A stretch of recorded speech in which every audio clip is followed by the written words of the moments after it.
আসসালামু আলাইকুম। আন্তর্জাতিক বাংলা সংবাদে আপনাদের স্বাগতম। শুরুতে জানিয়ে দিব সংবাদ শিরোনাম, পরে বিস্তারিত। আরো জানিয়ে দিব ইহুদিবাদীদের অপরাধ তদন্তে কার্যকর মানবাধিকার সংস্থা গঠন করা জরুরি বললেন ইরানের জুম্মার খতিব। ইসরায়েলি হামলায় হেজবুল্লাহ ড্রোন ইউনিটের প্রধান নিহত। এবং মার্কিন ও তুরস্ক সম্পর্ক ও F-35 নিয়ে যা বললেন এরদোগান। আরো জানাবো শান্তি আলোচনা প্রস্তাবের দিয়েই বিমান হামলা চালালো মিয়ানমার জান্তা। আরো জানাবো নিজেদের নাগরিকদের লেবানন ছাড়তে বলল জাপান। এবং সবশেষ জানিয়ে দিব ফিলিস্তিনি যা ঘটছে তা পুরো বিশ্ব দায়ী বললেন মাহমুদ আব্বাস। এতক্ষণ দেখছিলেন সংবাদ শিরোনাম, এবার বিস্তারিত। তার আগে আপনি আমাদের ভিডিওটি কোন জেলা থেকে দেখছেন অবশ্যই কমেন্ট করে জানিয়ে দিবেন এবং আমাদের সাথে থাকার জন্য চ্যানেলটি সাবস্ক্রাইব করে দিবেন।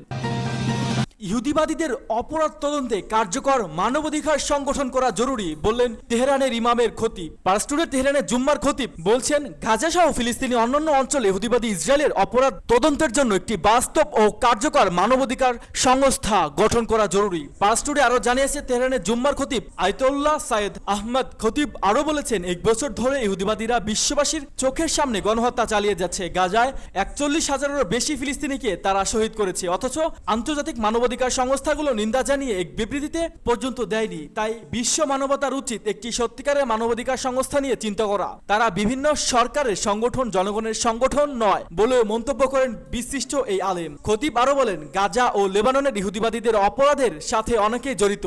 আমেরিকা, ফ্রান্স, ইংল্যান্ড এবং এমন কিছু প্রতিবেশী দেশ যারা এখনো ওই দখলদার গোষ্ঠীর সাথে তাদের সম্পর্ক ছিন্ন করে নিয়ে তারাও ইসরায়েলের অপরাধ যজ্ঞের জন্য দায়ী। জনাব খাতিমি আরো বলেন ইসলামী প্রজাতন্ত্রের অভিমত হলো বিশ্বের সকল ফিলিস্তিনি এক বাক্য বলছে ইসরায়েলকে তারা অবৈধ বলে প্রত্যাখ্যান করছে। তাদের বক্তব্য হলো আমরা জানি তাদের দখলদার এবং অবৈধ, তাদেরকে অবশ্যই যেতে হবে। আয়তুল্লাহ সাইদ আহমদ খাতামি ইসরায়েলিদের অপরাধযোগের নিন্দা ইরানি জাতির ঐক্য আনন্দ প্রকাশ করে বলেন আজ পবিত্র ক্রোধের দিনে জুম্মার নামাজের পর সমস্ত ইরান এক কণ্ঠে স্লোগান তুলবে আমেরিকা নিপাত যাক, ইসরায়েল নিপাত যাক। Iran president Masoud Pezeshkian new ইয়র্কের আমেরিকার একেবারে প্রাণকেন্দ্র দেওয়া বক্তব্যের ইসরায়েলের নিপাত চেয়ে বক্তব্য দিয়েছেন জানিয়েছে। ইরান সমর্থিত হিজবুল্লাহর গোষ্ঠী এক বিবৃতিতে 51 বছর বয়সী মোহাম্মদ সুরুর নিহত হওয়ার খবর নিশ্চিত করেছেন। এর আগে ইসরায়েলি সেনাবাহিনী এক বিবৃতিতে বলেছে তাদের যুদ্ধবিমান সুরুকে লক্ষ্য করে হামলা চালায়, এতে নিহত হন। সুরুকে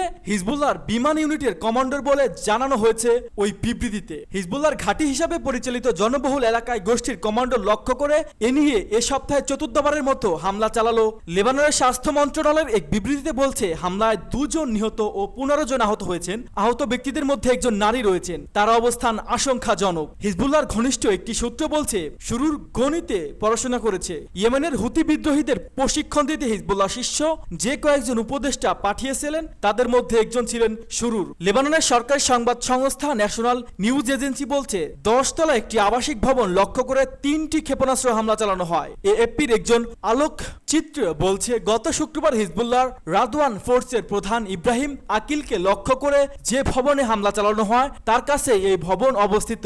আকিল ও অন্য কমান্ডাররাও ওই হামলায় নিহত হন। লেবাননের স্বাস্থ্য মন্ত্রণালয় বলছে ওই হামলায় 7 শিশু সহ 55 জন নিহত হন। মার্কিন তুরস্ক সম্পর্ক ও F-35 নিয়ে যা বললেন এরদোগান। এবছরের নভেম্বরে অনুষ্ঠিত হতে যাচ্ছে মার্কিন প্রেসিডেন্ট নির্বাচন। আসন্ন এই নির্বাচনের পর যুক্তরাষ্ট্রের সঙ্গে তুরস্কের সম্পর্ক উন্নত হবে বলেই আশা প্রকাশ করেছেন তুরস্কের প্রেসিডেন্ট রিসেপ তাইপ এরদোগান। সে সঙ্গে তিনি এ বিষয়ে সংশয় প্রকাশ করেছেন। এরদোগান উল্লেখ করেছেন যুক্তরাষ্ট্রের আগের প্রশাসনগুলো আচরণ তার দেশের জন্য ছিল নিতান্তই হতাশাজনক। তুর্কি প্রেসিডেন্ট আশা প্রকাশ করে বলেন আমরা আশা নতুন করে নেতৃত্বর আগের প্রশাসনের চেয়ে খারাপ হবে না। তুর্কি প্রেসিডেন্ট আশা প্রকাশ করে বলেন আমরা আশা নতুন নেতৃত্বের আগে প্রেসিডেন্ট প্রশাসনের চেয়ে খারাপ হবে না। এরদোগান এ সময় ডোনাল্ড ট্রাম্পের F-35 যুদ্ধবিমান ও বাণিজ্যিক ঘাঁটির ইস্যু তুলে ধরেন বলে F-35 ইস্যুতে কেবল ডোনাল্ড ট্রাম্পের আমলেই নয় বরং আমেরিকার সবগুলো প্রশাসনই হতাশা তৈরি করেছে। সেই সঙ্গে তিনি তুরস্কের $1.45 বিলিয়ন পাওনার প্রসঙ্গে উল্লেখ করে বলেন এটি কিন্তু একটি মামুলি অ্যামাউন্ট নয় এবং আমরা আমাদের এ পাওনা উদ্ধারের পক্ষে পদক্ষেপ চালিয়ে যাব। শান্তি আলোচনার প্রস্তাব দিয়ে বিমান হামলা চালালো মিয়ানমার জান্তা। শান্তি আলোচনা প্রস্তাব দেওয়ার মাত্র কয়েক ঘন্টা পরে মিয়ানমারের উত্তরাঞ্চলীয় শান রাজ্যের রাজধানী লাশিয়াতে বিমান হামলা চালিয়েছে দেশটির জান্তা সরকার। 27 সেপ্টেম্বর ভোর হওয়ার আগে লাশিয়ার বাজার এবং আবাসিক এলাকায় 500 এবং 200 পাউন্ড বোমাসহ অন্তত 15টি বোমা ফেলে দেশটির বিমান বাহিনী। খবর ইরাবতীর। দীর্ঘ এক মাস লড়াইয়ের পর মিয়ানমার ন্যাশনাল ডেমোক্রেটিক আর্ডেন্স আর্মি আগস্টে শহরটি মুক্ত করেছিল। লাশিয়া রিকনস্ট্রাক্ট সহ গ্রুপ জানিয়েছে বিমান হামলায় 2 বেসামরিক নাগরিক নিহত এবং এক গর্ভবতী নারী সহ আরো 6 জন আহত হয়েছেন। শহরের বাজারে অনেকের দোকান এবং বাড়িঘর ধ্বংস হয়েছে ওই হামলায়। আগের দিন বৃহস্পতিবার অস্ত্র ত্যাগ করে সংলাপে বসার জন্য বিদ্রোহীদের প্রতি আহ্বান জানিয়েছিল জান্তা সরকার। জান্তার ওই সংলাপের আহ্বানকে একটি কৌশল বলে মনে করছেন বিশ্লেষকরা। তারা মনে করেন প্রতিবেশী চীনকে শান্ত করতে এবং আগামী বছর নির্বাচন আয়োজনের ঘোষণার প্রতি মানুষের আস্থা তৈরি করতে সামরিক শাসক সংলাপের ঘোষণা দিয়েছিল জান্তা। অবশ্য জান্তা বিরোধী দুটি সন্ত্রাস গোষ্ঠীর ঘোষণার সঙ্গে আলাপ প্রস্তাব প্রত্যাখ্যান করেন। জান্তা গতকালের সংলাপ প্রস্তাব সম্পর্কে ইন্টারন্যাশনাল ক্রাইসিস গ্রুপের রিচার্ড হার্সি বলেন, সামরিক অভ্যুত্থানের পর জান্তার এই প্রথম কোনো সংলাপের প্রস্তাব। এর আগ পর্যন্ত তারা সংলাপের কোনো আগ্রহ দেখায়নি। কিন্তু দীর্ঘদিন থেকে জান্তা প্রধান মিন আং হালাই বিদ্রোহী গোষ্ঠীগুলোকে ধ্বংস করার কথা বলছে বলে উল্লেখ করেন রিডার্স হার্সি। 2021 সালে ফেব্রুয়ারি মাসে এক সামরিক অভ্যুত্থানের মাধ্যমে ক্ষমতা দখল করে মিয়ানমার সেনাবাহিনী। এর পরপরই জান্তা সামরিক শাসন বিরুদ্ধে দেশটির সশস্ত্র সংগ্রাম শুরু হয়। গত বছরের অক্টোবরের মাস থেকে জান্তা বিরোধী বিদ্রোহীরা দেশটির কয়েকটি রাজ্যে বড় ধরনের অভিযান শুরু করে। গত অক্টোবর থেকে বিদ্রোহীদের ব্যাপক হামলা দিশেহারা হয়ে পড়ে জান্তা সরকার। দেশটির সংখ্যালঘু বিভিন্ন নৃতাত্ত্বিক গোষ্ঠী ও গণপন্থী পিপলস ডিফেন্স ফোর্সের পিডিএফ এসব হামলার নেতৃত্ব দিচ্ছে। চলতি মাসে জান্তা মূলক মুক্ত অঞ্চলে প্রায় 40টি বিমান হামলা চালিয়েছে বিমান বাহিনী। এতে অন্তত 15 শিশু সহ 180 জন নিহত হয়েছেন। নিজেদের নাগরিকদের লেবানন ছাড়তে বলল জাপান। লেবাননে হিজবুল্লাহ লক্ষ্যবস্তুতে হামলা জোরদার করছে ইসরায়েল। এতে প্রাণহানির সংখ্যা ক্রমেই বাড়ছে। ইসরায়েলি স্থাপনায় পাল্টা হামলা চালাচ্ছে লেবাননের সশস্ত্র গোষ্ঠীও।